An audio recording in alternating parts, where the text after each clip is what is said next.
Education is not just about empowering people. It's not just about the practice of freedom. It's also in some ways about killing the imagination.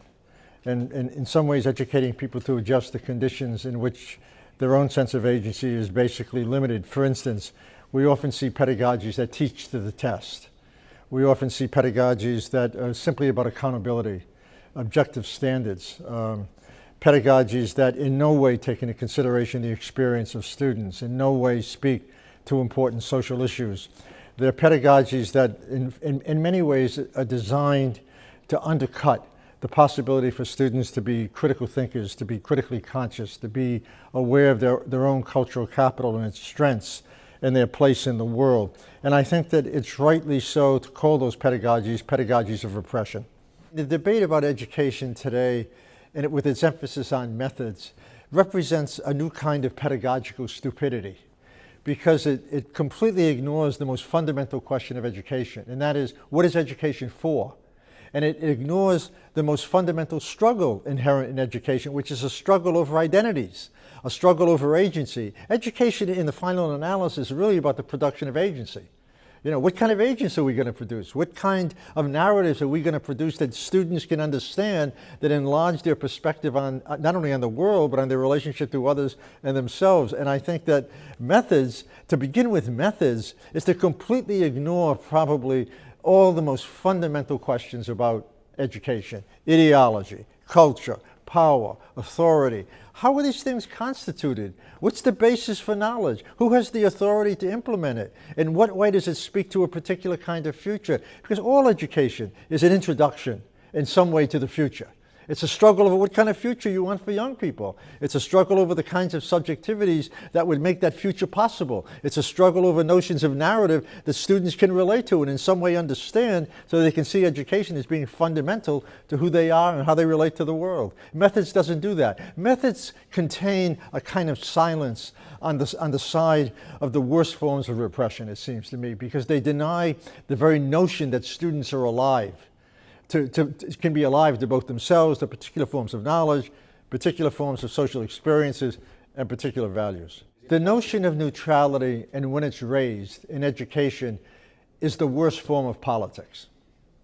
In itself, it's a political issue.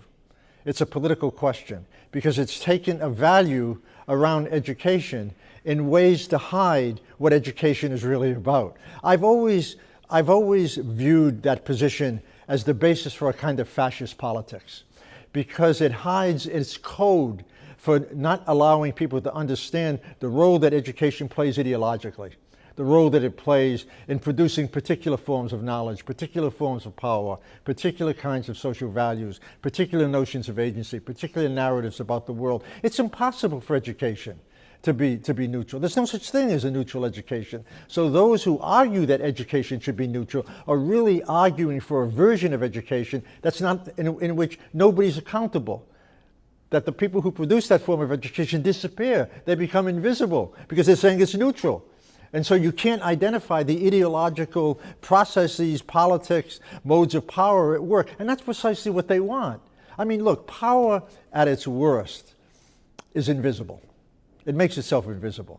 And I think that the notion that education is neutral is to me one way of people who have dominant power making it invisible and making propaganda itself incapable of being seen.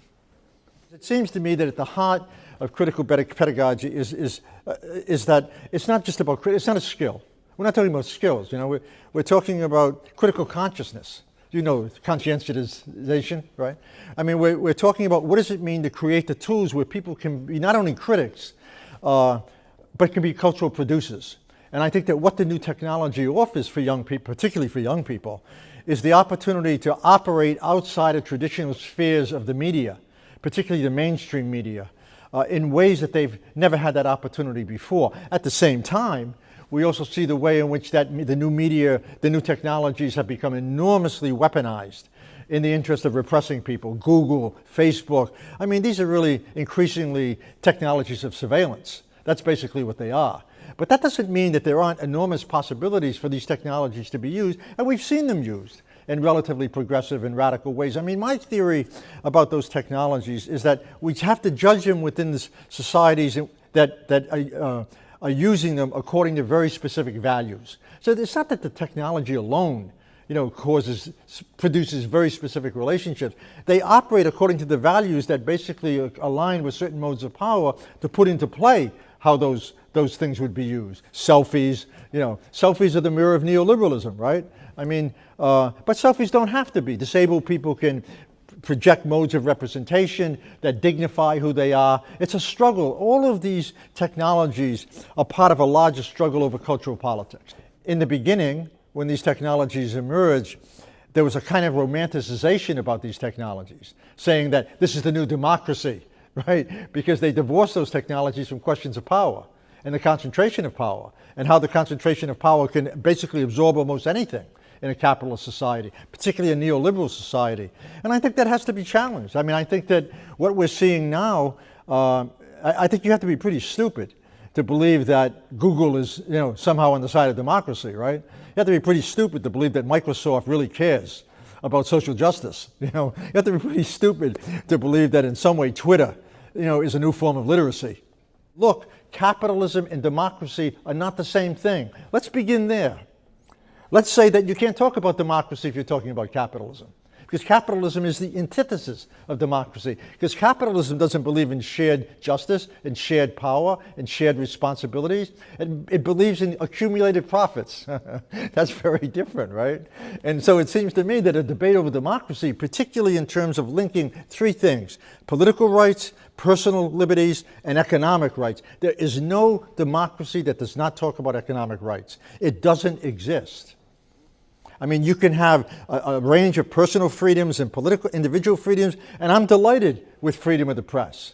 And I'm delighted with the ability to go to choose any religion I want. But I'm not delighted with the notion that anybody can either sleep at the Ritz or sleep under a bridge. Sorry, doesn't work that way.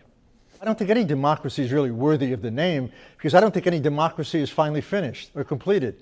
I think that what democracy is, and what I like about it, is the fact that it represents an ideal in which no society is ever just enough. The concept at its best means it's unfinished. It's never fully completed. You always have to work at it. It's always a site of struggle. Gramsci says, he uses a term called the interregnum. He says, it's a period when the old order is dying and new societies are emerging. And in the middle is that moment of restlessness, that moment of uncertainty. That moment today is increasingly dominated by a fascist politics. It's dominated by right-wing groups, hate groups. It's dominated by people who hate immigrants, who hate refugees. It's dominated by neo-Nazis. It's dominated by white nationalists. And we need to be aware of that. I mean, we need to be aware that the language of democracy has been undermined by neoliberalism, by the hedge fund operators, by the capitalists, and we haven't been able to recover. And so now we talk about illiberal democracy.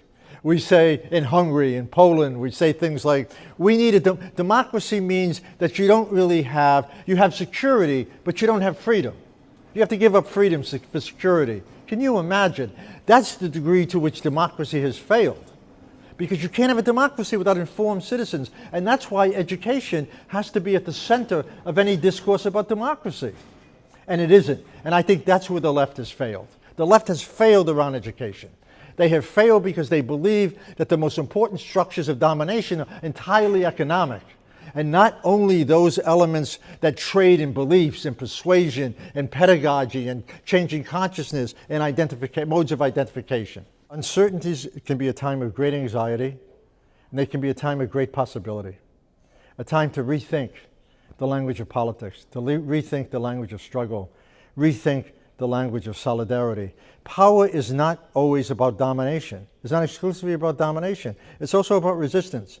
And young people have a lot of power. They can shut societies down. They can shut them down. They can block streets. They can engage in direct action. They can educate their parents. They're a potent political force. And I think that what they need to do is to recognize themselves as a potent political force. And I think they need to act. Because I think that a discourse of anxiety should give way to a discourse of critique. And a discourse of critique should give way to a discourse of possibility. And a discourse of possibility means that you can imagine a future very different from the present.